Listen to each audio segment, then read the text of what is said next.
As we begin to close out any year, media outlets start announcing all of the bests and the most notables of the year. Best movies, best TV shows, top songs, most heart stopping moments, most significant world events, most influential people. You get the picture. But this year, for the first time, I heard that Merriam-Webster had a word of the year. They may have been doing this for a long time, but it was the first time I had ever heard of a word of the year. And for 2023, the word is authentic. Personally, I wasn't at all surprised by this because authenticity has become a prominent buzzword within the discussions surrounding women in construction and other male dominated fields. As a matter of fact, I gave a TEDx style talk in early 2023 for an event in Kansas City called On the Rise. It's a wonderful curated event for women in architecture, engineering, and construction. And my talk was titled Authenticity by Design. I've decided to share that recording with you as today's episode, but I want to give you 2 warnings before you listen to the recording. 1, my personal take on authenticity is different than many of you may expect. I do not believe authenticity is a must, and instead view it as a choice that we have the right to make dependent on our personal situation. My second warning is that the beginning of this speech was a bit rocky. Initially, I was going to edit the recording to eliminate the 2 embarrassing brain blocks that I had near the start of this speech. And then I thought, well, that wouldn't be very authentic. So you're getting the raw recording. I hope you enjoy it. Authenticity. MindTools.com describes authenticity as being true to your own personality, values, and spirit, regardless of the pressure that you're under to act otherwise.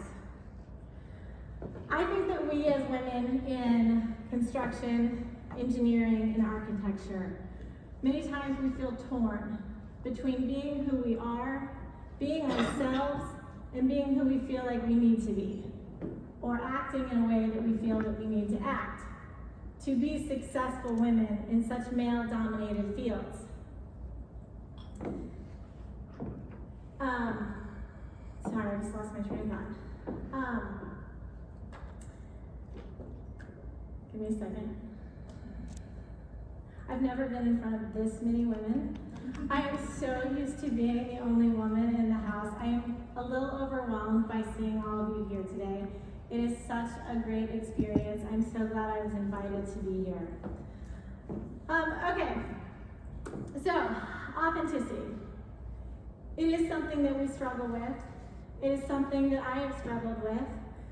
I personally felt that I was a very authentic person, and many times have caught myself saying, you see, what you see is what you get. But last summer, I had a very personal light bulb moment that made me dig deeper. It made me really think about who am I versus who is this work persona that I have created to succeed in the construction industry. And so I was super excited when Mary called and wanted to have me speak on authenticity today, because I felt like over the last few months I've spent so much time thinking about it that I had so much I wanted to share. But as I started to put my speech together, I quickly realized I still had more questions about how to be successfully authentic than I did answers. And so instead of regurgitating information you can find by yourself on the internet, what I decided to do today is to tell you my story. To tell you my story as a woman in construction and my personal struggle with authenticity, in hopes that you will remember you are not alone, you are not the only person with this internal struggle, this internal tug of war. You will know that authenticity is a process. It is also a choice. And you do not have to choose to always be authentic. So my story starts when I graduated from college with my degree in construction management. I was the first female Jay then hired out of college to train to become a superintendent. They placed me into the carpenter's apprenticeship program. I moved my way up from apprentice to journeyman, to carpenter foreman, to assistant superintendent to superintendent. I managed jobs from $3 million to $100 million, from Des Moines, Iowa to Houston, Texas. I loved being a superintendent. But I then decided to do a brief stint in pre-construction so that I could learn another side of the business, and was then recruited by the Cordish Company. Many of you may be better known as the company that owns the Power and Light District. I was their project executive managing their design and construction teams on their multifamily luxury towers across the nation. Very cool projects. I got to do a lot of cool things. But after a few years, I realized what I really missed was mentoring and managing people, direct reports. And so when I got the call from Centric to be an operations director, I took it. I did that for a few years, and then in early 2022, I started to look around the industry, and I realized that as much success as I had had, very little had changed for women in the industry since I started in 1997. And I wanted to do something about that. So I quit my job. In June of 22, I left corporate world to take the summer off, to decompress, and planning to start my company in the fall, coaching, consulting, and public speaking. So I'm here.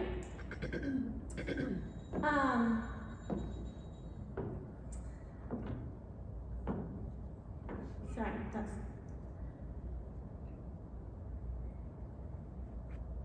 coaching, public, and public speaking. Yeah, so that's why I'm here.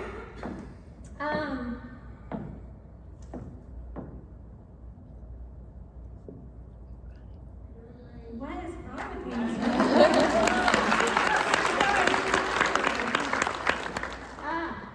Okay, so last summer, that's where I was at. So I took that purposeful unemployment, and during that purposeful unemployment last summer, that's when that light bulb moment happened for me. I was out walking the dogs, listening to a podcast, which was literally the most multitasking I had to do all summer with it off, listening to a podcast while walking. And it was a Peloton podcast that day. It was hosted by Tunde. Anyone here part of Tunde's tribe on Peloton? That's right, amazing woman. So it was titled Self-Expression. And Tunde was telling her story and her struggle with authenticity as a Black woman. And I will never forget exactly where I was walking on the sidewalk when I heard her say that she had scrubbed her social media before joining Peloton so that she would not come across too Black. I literally stopped and rewound it so I could hear her say that again. It really resonated with me. My heart hurt for her, and at the same time, I had tears I felt bubbling up as I started thinking about all the ways that I had scrubbed my own life when I joined construction to not come across too girly. I'm sure I'm not the only one in the room that has done that. And when I heard her say that, I started thinking about how much of me have I really lost as I created this persona at work?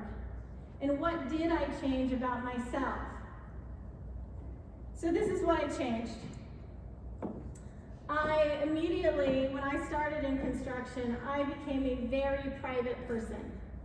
As an example, when Facebook came out, I created a fake name on Facebook, which I still have today, still struggling with authenticity. But this fake name allowed me to keep my work and my personal life separate. It allowed me to keep the guys from work from seeing what I looked like, how I acted, and what I did in my personal life, because I felt like those were ways that they were going to use that against me to keep me out of the boys' club that I so wanted to be a part of. Because I wanted to be part of the boys' club. I wanted to fit in. I wanted to figure out how to command the authority that I knew a superintendent was going to need. I also changed my conversational styles.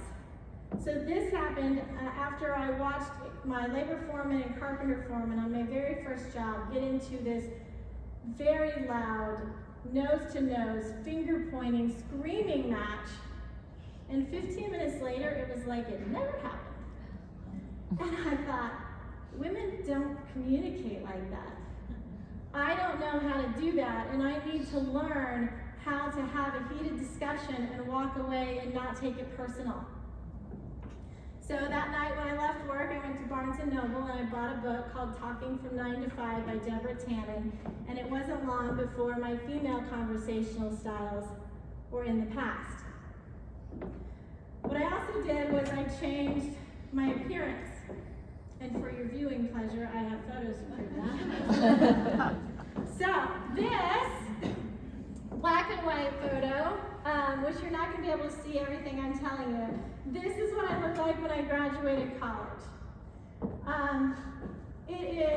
My hair is done, my makeup is done. You can't see any of this because it's black and white. And yes, they had color photos when I graduated. This is a newspaper clipping, which in itself I realized dates me. But my hair was done, my makeup was done. I'm wearing a feminine outfit. It was blue and it had a pattern on it. This is how I started my construction career. 2 years later, this is what I look like. I cut my hair, I didn't wear makeup, my jeans are not flattering, my shirt is solid color, no print, no design, and I don't know that you can see it, but my belt is black. My belt was always black. I mentioned the belt because of the next photo. It's the most important piece of this photo. In 2010, I was selected to be the first female superintendent represented or featured in Construction Superintendent magazine. I was more concerned about what I was going to wear for the photo shoot than I was how I was going to answer the interview questions. Because this is 13 years after I started in construction, and I was just now starting to show little pieces of my own personality in my attire. And this belt seems like such a small piece right now, but I loved this belt, and I was starting to wear it on job sites, but this was a national magazine. This was going to be the first time some men had ever even seen a female superintendent, and I wanted to do a good job representing the women that were superintendents at that time as well. So, I'm afraid that my next slide is the end slide, so you're stuck seeing those pictures for a while.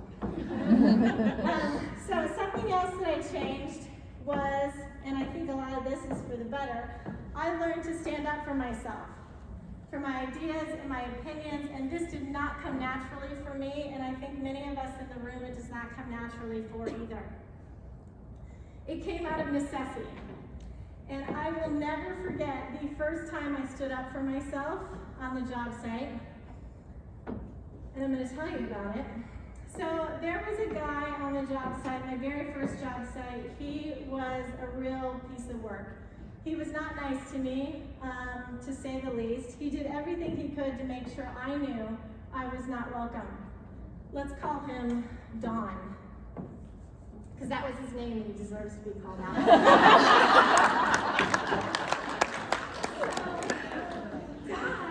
Don continued to be hard on me, and I thought if I just keep my head down and I work really hard, he's going to see that I'm pulling my weight and he's going to realize that I'm part of the team. But that is not how this story goes. Instead, it took what I like to call my Demi Moore moment. Anyone in the room seen the movie G.I. Jane? Totally dating myself as well. You know what I'm talking about, I see it. So that movie came out in 1997, G.I. Jane.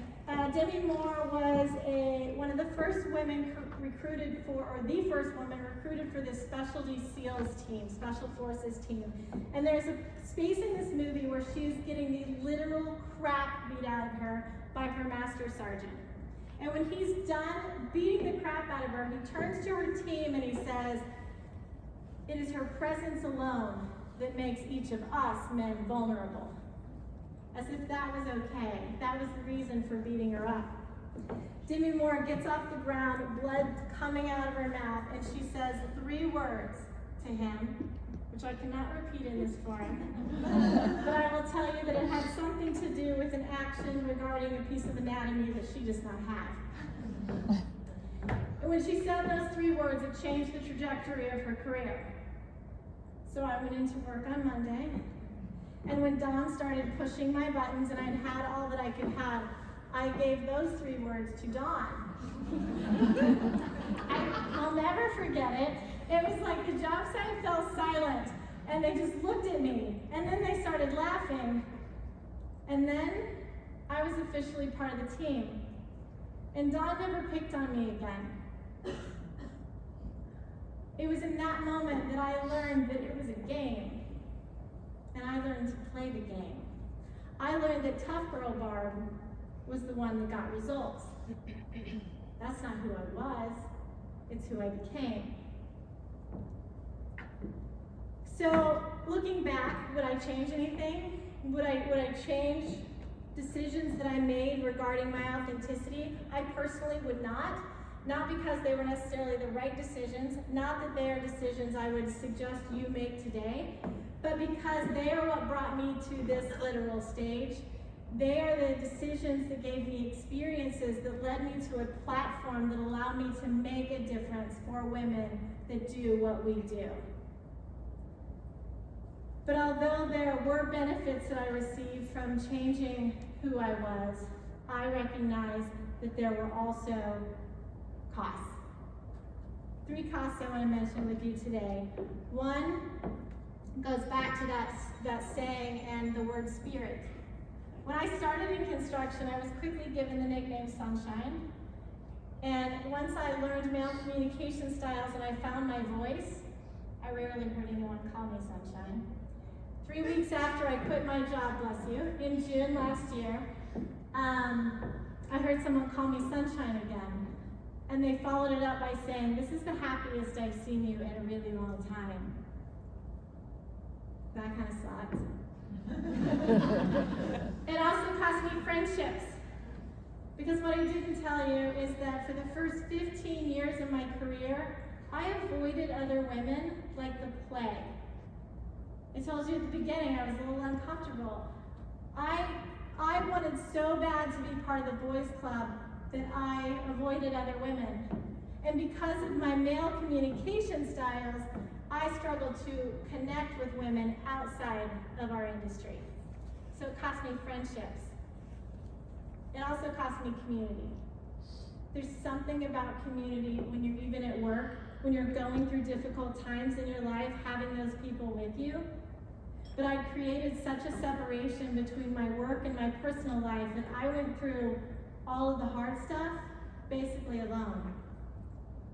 In 2019, I had cancer. In a year and a half, I had 3 surgeries. There is hardly anybody that really knows what I went through or that I was even going through it at the time. It becomes lonely when you really separate things that much. So there were cost implications and there were benefits. I give you all of that so you can make your own choice. And it is your choice. You get to choose whether you are authentic or you're who you need to be in that moment. And none of us have the right to judge each other because we don't understand each person's situation, resilience, goals, etc. Instead, it is our responsibility to support each other as we develop our own individual, design our own individual, engineer our own individual, and construct our individual levels of authenticity. Thank you.